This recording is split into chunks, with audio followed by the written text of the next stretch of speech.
Good morning everybody, Tim Hewitt-Coleman here, building freedom today at Pebblespring Farm, where we're talking today about chainsaws, and not any old chainsaws, but specifically the Stihl Ms250. Now that Ms250 is a great saw. It's light, that's the important thing, but it's strong enough to do the kind of work that we need to do here. Here at Pebblespring Farm we're doing quite a lot of bush clearing. Not huge big tree felling stuff, but clearing out the forest. So what we do, we've got a lot of alien invasive vegetation here: acacia saligna, black wattle, inkberry, blue gum, lantana, and other species are less dominant, but those are the ones that we really spend our time with. So most often we're dealing with diameters, branch sizes between maybe 50, even 20, but 100, maybe 200 millimeter diameter. So we're doing a lot of crouching work, we're doing a lot of low work. So it's important that this saw is light, because the amount of time I'm able to spend is determined by how long it takes me for my arms to get shaky. So yeah, it would be great, and one day I will get a bigger saw for bigger tree felling, just to increase my range of tasks. But right now this Ms250 is the one I'm going to work with.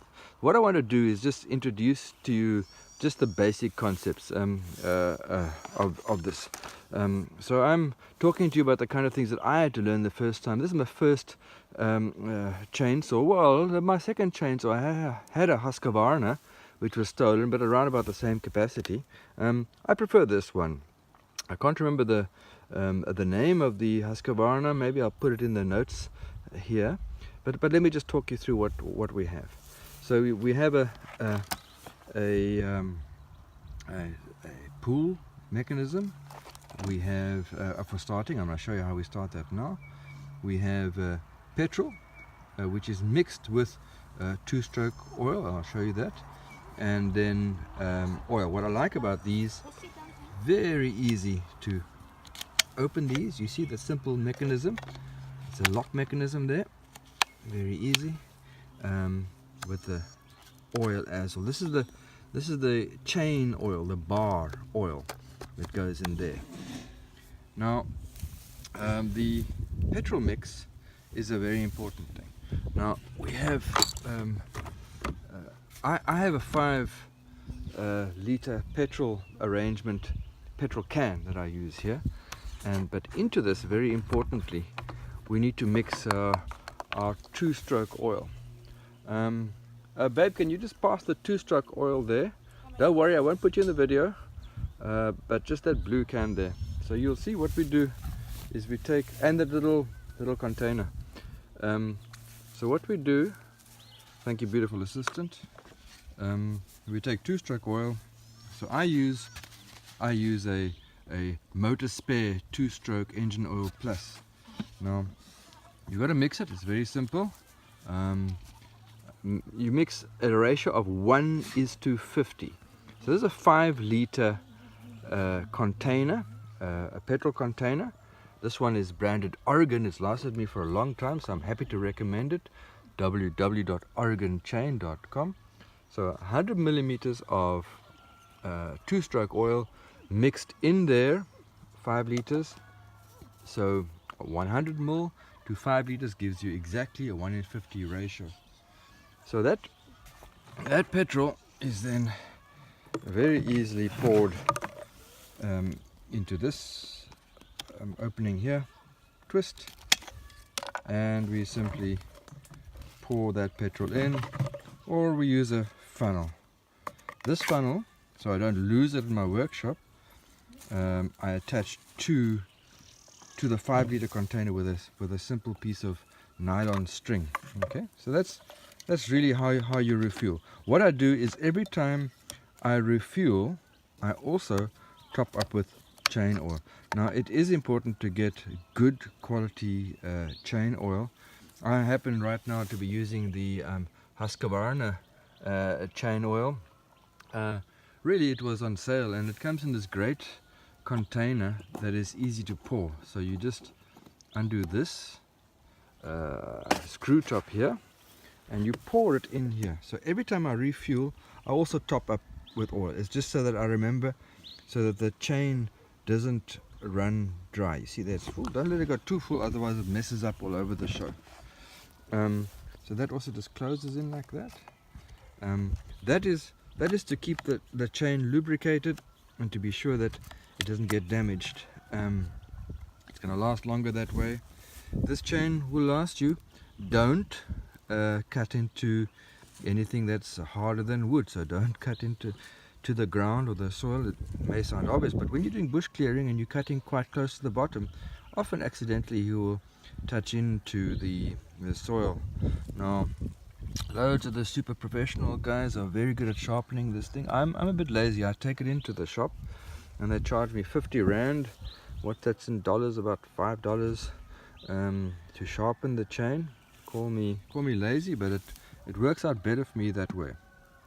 I also, to protect my chain, I don't tighten it too much or too slack.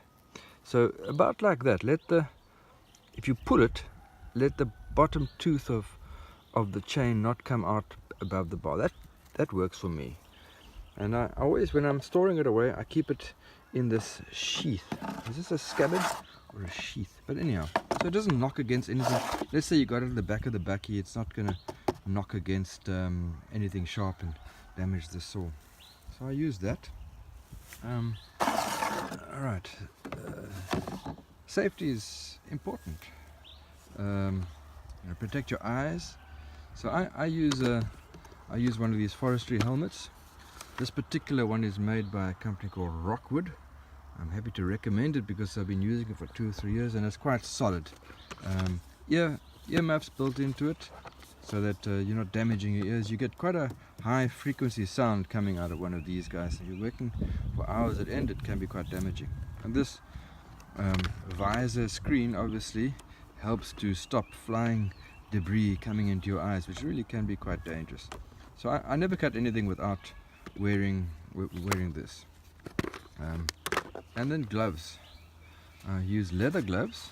I find the fabric ones pretty useless. They break apart within a few weeks of using. So I use leather gloves.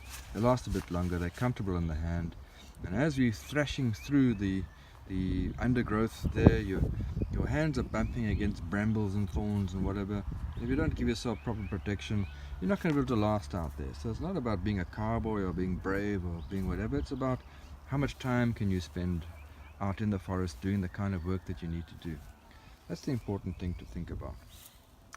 Let me just show you how simple it is to work on this chainsaw. It's really quite a simple operation. I spilled some petrol there. So if you need to adjust, there's very few adjustments that you're going to need to do yourself, unless you're interested and mechanically inclined. That's another story. But for the most part, you're going to be adjusting the blade. Why? Because it may need to be tightened or loosened, or you may want to clean inside there. So you'll get this simple tool. So it's a combination screwdriver and spanner.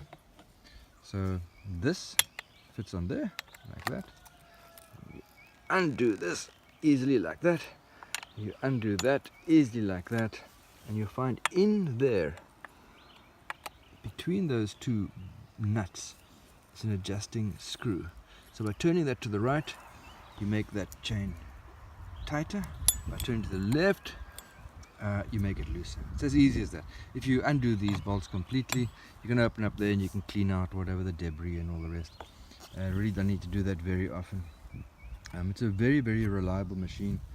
It starts super easily. I'm going to show you quickly how it starts. What else do I need to show you here? Alright, I've showed you all those things. Yeah, okay. One of the things I like most about the MS250 is that it starts really easily and really reliably compared to my experience with the Husqvarna with a similar engine capacity. It was really a bit more complicated with priming buttons, etc. Maybe it's just me. I'm just telling you my experience with the Stihl. So I'm gonna show you how to go about it, just in case you've got one. But the instructions are all in the manual. But you know, sometimes people prefer to check on YouTube and follow the instructions in the manual. First of all, you'll see here at the back of the machine there's this switch. So right now it's on O for off. So when you start it, you push it, you flick this button at the bottom here, and you get it right down to full choke. You see that's full choke there, can you see? Right, now we pull 3 times, and then we adjust from full choke to half choke, like that. And then you pull it or onto on even, depending on the weather conditions. But let's just put it onto on now, and then another 3 times.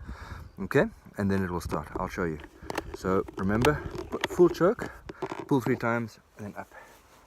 Okay, so we pull 1, 2, 3. Now adjust up there, up to half choke, and then 1, 2, 3.